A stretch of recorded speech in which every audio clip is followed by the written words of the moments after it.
जय Jagannath. Hello friends, मु आपको स्वागत करुच्ची ओडिया टेक्नोलोजी यूट्यूब चैनल को। भाई माने आज मु आपको अपडेट टी देबी। जदि आपण माने जणे जणे चाषी बा कृषक ताहेले आपण मानक पई कालिया योजना कृषक कालिया योजना को नहीं गोटे बड़ अपडेट टी आसी। तेबे सेही अपडेट टी कोन चलंतु आज आमे सेटा कालिया योजना ऑफिशियल वेबसाइट रे देखिबा।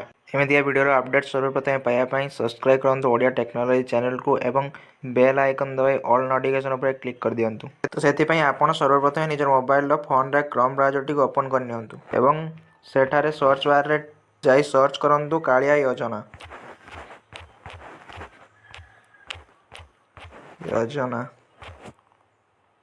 लेकि सर्च कला परे आपन सामने जो प्रथम लिंक टी सर्च करियो आपण तारी ऊपर क्लिक करंतु एवं तापरे एठारे होम ऊपर क्लिक करी कालिया योजना होम पेज को आसंतु। होम ऊपर मु क्लिक करनो होम पेज को चली आसीबे। सेठारे क्लिक कला परे आपण आसी जिवे kaaliya.gov.in रो ऑफिशियल वेबसाइट को देखि पारुथिबे। आसी जाइछे हमें एही वेबसाइट रो लिंक टे को मु डिस्क्रिप्शन ले देई देइछि। आप जाई क्लिक करी मध्ये आसी परिबे। को आसिले आपण वेबसाइट रो होम पेज रे आपण देखिया को पाइथिबे। आपण गोटे नोटिफिकेशन स्क्रॉल हेबार शो करूथिबो जेउटा कि होछि online graduation for LH category has been opened from 3/11/2022 and it will be closed on 2/11/2022 2/12/2022 एटा 2/12/2022 रे क्लोज हे जिवो। तो यही वेबसाइट रो अपडेट अनुसार जदि आपण माने जणे जणे योग्य हिताधिकारी आउ आपण माने कालिया योजना रे कोनो सहायता पाउनांती किंबा किछि इंस्टॉलमेंट पाइछंती एवं आउ किछि इंस्टॉलमेंट पाइनांती ताहेले एबे आपणकर 3/11/2022 रो ऑनलाइन ग्रेजुएशन फॉर्म टी ओपन हो जाईछि। जदि एबे आपण चाहिले कालिया योजना रो कोनोसी सहायता पाइनांती ताहेले आपण ऑनलाइन ले ग्रेजुएशन फॉर्म फिलअप टी करी आपण करि परिबे किंबा यदि आपण किछि पाइछंती आउ किछि पाइनांती तेबे मध्ये आपण एहा को अप्लाई करि पाइ परिबे। ऑनलाइन ग्रेजुएशन फॉर्म फिलअप करिया लास्ट डेट टी होछि 2/12/2022। ई लास्ट डेट पूर्वरु एबे आपण चाहिले आवेदन करि परिबे। तो एठारे केवल भूमिहीन चाषी जे अप्लाई करिवे ताहा नुहे, क्षुद्र एवं नाममात्र चाषी भी चाहिले ऑनलाइन रे निजर ग्रेजुएशन देई परिबे। जदि एठारे आपण माने जणे जणे योग्य हिताधिकारी तो एपर्यंत जदि आपण माने कालिया योजना कोनोसी सहायता पाइनांती किंबा आगरु किछि इंस्टॉलमेंट पाइथिले एवं आउ किछि पाइनांती ताले सेति पई आपण माने ऑनलाइन रे आवेदन करि परिबे। तो सेति पई आपण ऑनलाइन रे ग्रेजुएशन फॉर्म अप्लाई करिया पई एठी आपण ऑनलाइन ग्रेजुएशन फॉर्म ऊपर क्लिक करंतु एवं तापर आपन सामने एमिति गोटे इंटरफेस शो करिवो। एठारे आपण ट्रैक योर एप्लीकेशन ऊपर क्लिक करंतु।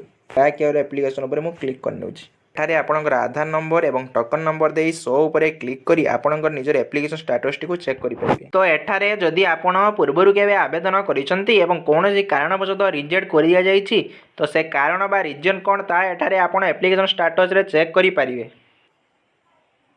तो जहाँ कि रिजन थी ताहा आपण संशोधन करी जदि आपण आवेदन करिया पई चाहुछंती ताहेले आपण पुणी थरे आवेदन करि परिबे।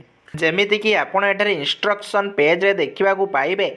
एठी आपण दुईटी पर्पज पई ऑनलाइन ग्रेजुएशन फॉर्म टी को यूज करि परिबे। जेमिति कि प्रथम रहिछि फिलिंग ए ग्रेवियंस एवं द्वितीय रहिछि न्यू एप्लीकेशन। जदि एठारे आपणकर कोनोसी अभियोग रहिछि तेबे आपण एठारे फिलिंग ए ग्रेजुएशन रे अभियोग दाखल करि परिबे। एवं जदि आपणकर एही कालिया योजना रे आगरु आवेदन करिनांती तेले एठेरे आपण न्यू एप्लीकेशन ऊपर क्लिक करी आवेदन करि परिबे। तो एही ग्रेजुएशन एवं न्यू एप्लीकेशन पई कोन सब डॉक्यूमेंट्स रिक्वायरमेंट रहिछि से सब एठारे आपणको देई दिया जाईछि। एमिति प्रथम डॉक्यूमेंट्स टी रहिछि फोटोकॉपी ऑफ पासबुक। जदि एठारे आपण क्षुद्र एवं नाममात्र चाषी होइते ताले आपण जमिपटाटी देबाको पड़िबो एवं जदि आपण लैंडलेस लेबर बा भूमिहीन होइते आपण जॉब कार्ड देया पई पड़िबो एवं ता सहित आपणकर आधार कार्ड एवं रेशन कार्ड मध्य रखंतु। तापरे एठारे आपणको कालिया योजना ई-केवाईसी प्रोसेस टी आपणको कंप्लीट करिया पई पड़िबो। सेति पई आपणकर आधार कार्ड सहित मोबाइल नंबर टी लिंक थिबा आवश्यक। ताले जे आपण application process T e-KYC process T complete करि परिबे। तो ई-केवाईसी प्रोसेस टी कंप्लीट होला परे जाई आपण ग्रेजुएशन देई परिबे कि नुआ अप्लाई करि परिबे। ए सब चेक कर सारला परे सिंपली प्रोसीड ऊपर क्लिक करि दियंतु। मु जेमिति क्लिक करनोछि। जेमिति कि प्रोसीड ऊपर क्लिक करिवे आपणक सामने रे एमिति गोटे पेज शो करिवो। जदि आगरु आपण ई-केवाईसी प्रोसेस टी कंप्लीट कर नथिबे ताले आपण प्रथमे ई-केवाईसी प्रोसेस टी कंप्लीट करिया पई पड़िवो। तापरे आपणक सामने रे ऑनलाइन एप्लीकेशन फॉर्म टी ओपन होई जिवो। सेठारे आपण एप्लीकेशन फॉर्म ऊपर क्लिक करी डॉक्यूमेंट गुडीको अपलोड करी आवेदन करि परिबे।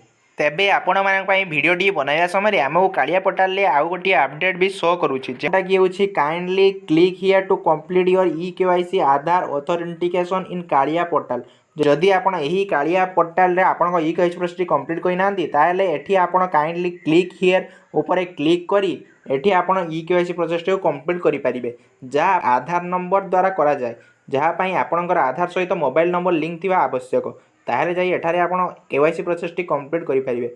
तो फ्रेंड्स यह दिला आपणक पई एक अपडेट जदि अपडेट भल लागी लाइक शेयर एवं चैनल को नुआ आसी सब्सक्राइब बटन ऊपर दबाई बेल आइकन दबाई ऑल नोटिफिकेशन ऊपर दबाई दियंतु। थैंक्स टेक केयर जय जगन्नाथ।